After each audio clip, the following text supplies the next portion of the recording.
بسم الله الرحمن الرحيم. الحمد لله رب العالمين، والصلاة والسلام على سيد الأنبياء والمرسلين محمد بن عبد الله الأمين وعلى آله وأصحابه وأزواجه وذرياته وأهل بيته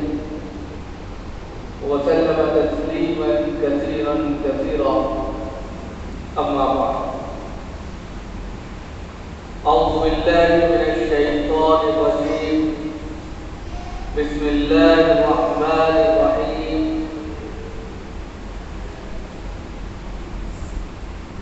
وما خلقت الجن والإنس إلا ليعبدون.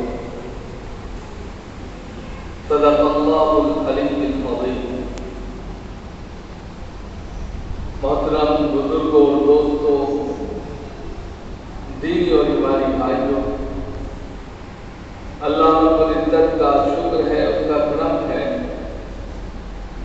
کہ اس نے اپنی بارگاہ میں آنے کی توفیق عطا فرمائی. حضرات، ہم سب جانتے ہیں کہ ہم اللہ کے بندے ہیں اور اس کے دربار میں اس وقت اس کی بندگی کے لیے آئے ہیں، اور یہ چیز اللہ کو بڑی پسند ہے، اور اسی لیے اللہ رب العزت نے انسانوں کو پیدا بھی کیا ہے کہ تاکہ اس کے بندے اس کی بندگی کریں، اور بندگی کرنے کے بعد اس دنیا میں بھی کامیاب ہوں، اور اس دنیا کے بعد کی جو دنیا ہے اس کے اندر بھی ان کو کامیابی ملے. لیکن ہم جو بندگی کرتے ہیں، جو عبادت کرتے ہیں، اس بندگی اور عبادت میں کن چیزوں کی ضرورت پڑتی ہے، کیا کیا چیزیں مطلوب ہیں،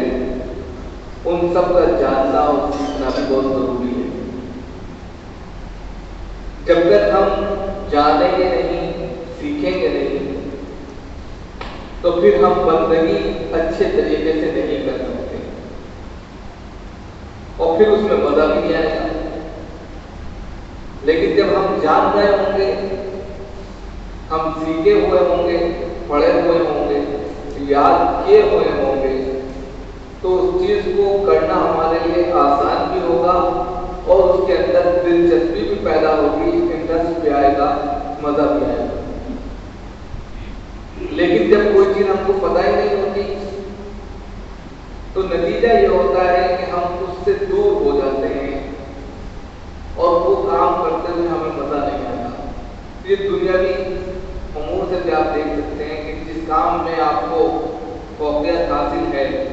جس میں آپ کو دسترس حاصل ہے، جو فن آپ جانتے ہیں اس کو بڑے اچھے سے کرتے ہیں، اور دوسری چیز جس کو آپ نہیں جانتے اس سے کتراتے ہیں، بھاگتے ہیں. اسی طریقے سے دین ہے کہ دین کو اگر ہم سیکھ لیتے ہیں، سمجھ لیتے ہیں، تو اس کا کرنا ہمارے لیے اور مزید آسان ہو جاتا ہے اور مزہ آنے لگتا ہے. اور جب ہم سیکھتے ہی نہیں ہیں، جانتے ہی نہیں ہیں، تو پھر ہم اس سے دور ہونے لگتے ہیں، اس لیے کہ اس میں کچھ مزہ نہیں آتا. ایک تو یہ بات ہے. دوسرے، اتنا علم کا سیکھنا جو اچھے اور برے میں تمیز کر سکے، جو حلال اور حرام بتا سکے، جو انسان کی بنیادی عبادات میں مددگار ثابت ہو سکے، ضروری ہے. اگر اتنا علم نہیں سیکھا آپ نے تو پھر اس کا جواب دینا پڑے گا. اللہ رب العزت نے آپ کو عمر دی، طاقت دی، قوت دی، ذہن دیا، دماغ دیا، دل دیا، ہاتھ پیر دیے، سب کچھ تو دیا. پھر کس بنیاد پر آپ نے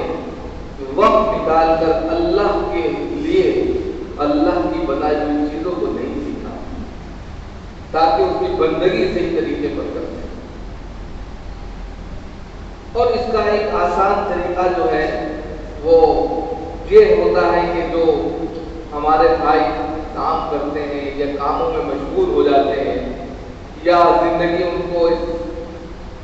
ایک ایسے دورائے پہ لا کر کھڑی کر دیتی ہے کہ جہاں ان کے لیے چارہ نہیں ہوتا کہ وہ کچھ کام کریں، ان کو وقت نہیں مل پاتا پڑھائی کا، تعلیم کا، تو اس کے لیے یہ ہے کہ انسان کچھ وقت اللہ کے لیے نکال دے اور اس کے راستے میں نکل جائے، اس کے گھر میں آ کر بیٹھ جائے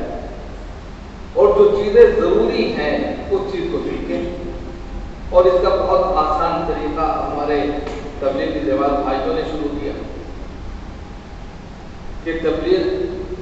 تو ہوتی ہی ہوتی ہے، اس کے اندر اتنی تمام چیزیں بھی سکھا دی جاتی ہیں جو ضروری ہیں۔ حلقہ لگتا ہے،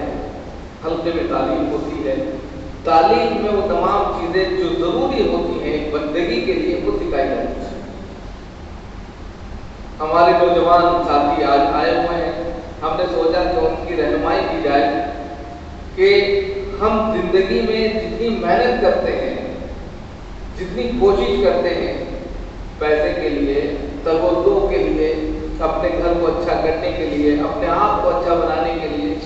اپنے پیٹ کے لیے محنت کر رہے ہیں، اچھی بات ہے، یہ محنت کرنا اللہ کو بہت پسند ہے۔ اللہ رب العزت کو یہ عمل بہت پسند ہے، اس لیے کہ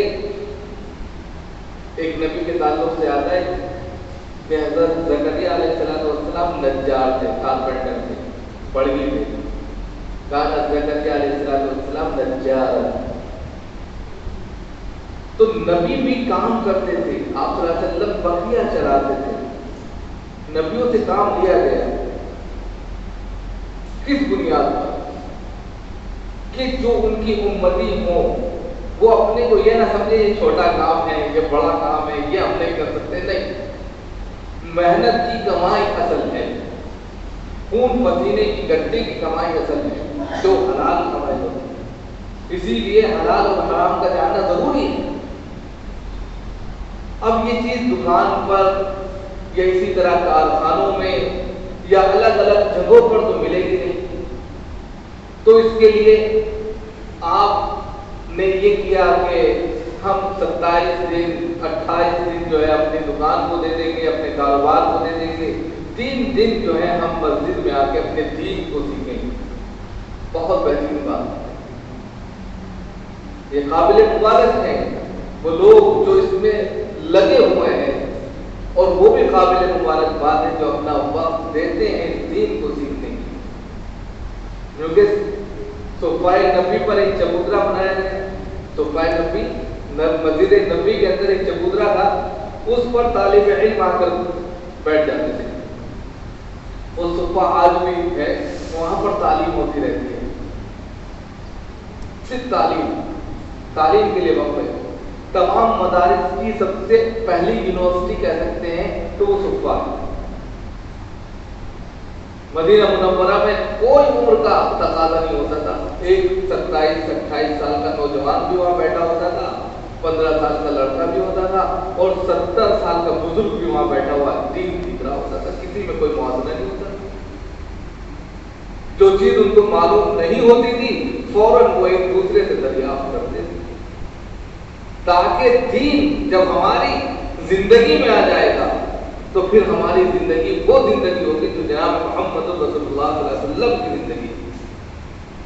جو اللہ کے رسول صلی اللہ علیہ وسلم نے بتایا کہ اس زندگی پر چلو گے تو کامیاب ہو جاؤ، جو مطلوب ہے اللہ کو، تو نبی پاک علیہ السلام نے عمل کر کے دکھا دیا، کردار کے اعتبار سے بتا دیا۔ اب ہمارے لیے یہ چیز بہت آسان ہو گئی کہ اگر ہمیں زندگی نے موقع نہیں دیا پڑھنے کا، کالج میں جانے کا، اسکول میں جانے کا، مدرسوں میں جانے کا، تو پھر ہم اپنے کاروبار میں سے کچھ وقت نکال کر اگر دین کے لیے خرچ کرتے ہیں، دین کو سیکھنے کے لیے خرچ کرتے ہیں، تو یہ عمل اللہ کے نزدیک محبوب ترین عمل ہے۔ گویا کہ والے صحبہ نبی کی پھر سے وہ یاد تازہ ہو جاتی ہے، جس میں صحابہ کرام رضوان اللہ تعالیٰ علیہ اجمعین جا کر بغیر کسی اونچ نیچ کے صفہ پر بیٹھ کر تعلیم حاصل کرتے تھے۔ اس میں کوئی موازنہ نہیں ہوتا تھا کہ کوئی بڑا ہے یا چھوٹا ہے، ان کے بغیر کسی تفاوت کے ساتھ وہ علم سیکھتے تھے اور پھر اپنے اللہ کو یاد کرتے تھے۔ وہ بیک وقت ایک ہی وقت میں طالب علم ہوتے تھے، وہ ایک ہی وقت میں استاد بن جاتے تھے، ٹیچر ہو جاتے تھے، وہ ایک ہی وقت میں بہترین فنکار ہوتے تھے، وہ ایک ہی وقت میں بہترین کاریگر ہوتے تھے، وہ ایک ہی وقت میں بہترین صناع اور کسان ہوتے تھے، وہ ایک ہی وقت میں اپنے وقت کے بزنس مین ہوتے تھے۔ وہ سب کام کرتے تھے لیکن دین کو کبھی پیچھے نہیں رکھتے تھے۔ دین کو اول نمبر پر رکھ کر انہوں نے دین جب سیکھا تو دنیا بھی ان کو مل گئی، اور دین کی بنیاد پر اللہ نے ان کو جو نوازا وہ بھی آپ کے سامنے۔ اب اگر ہم بھی اسی دین کو سیکھ کر اپنی زندگی کو مرتب کریں، آگے لے کر جائیں، تو پھر یہ زندگی کامیاب زندگی۔ اس لیے کہ اس وقت اگر آپ صورتحال کا جائزہ لیں، عالمی منظرنامے پر اگر آپ پورے طور پر ایک جائزہ لیں تو پوری دنیا اس وقت اسلام اور مسلمان کے خلاف ہے، اسلامی تعلیمات کے خلاف ہے،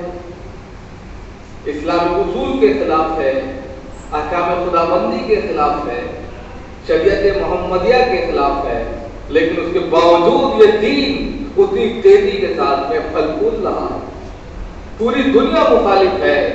لیکن اللہ رب العزت نے اس دین کو کہا ان الدین عند اللہ الاسلام، کہ اللہ رب العزت کو اگر کوئی دین پسند ہے تو وہ اسلام ہے، لہذا یہ دنیا اللہ کی ہے، اس کے اندر نظام خدا کا چلتا ہے۔ لوگ اگر مخالفت کرتے ہیں تو کرتے رہیں، پہلے اور بعد میں ہر وقت اللہ رب العزت جب چاہیں گے جو چاہیں گے وہ ہوگا۔ لہذا آج کی جو صورتحال ہے، چاہے وہ ہندوستان کی ہو یا عالم منظرنامے کی ہو، اس میں اگر کوئی شخص اسلام کے خلاف زہر اگلتا ہے یا ان کو بدنام کرنے کی کوشش کرتا ہے تو اس سے گھبرانے کی ضرورت نہیں ہے۔ اصل تو کہا گیا وَأَنْتُمُ الْأَعْلَوْنَ إِن كُنتُم مُؤْمِنِينَ،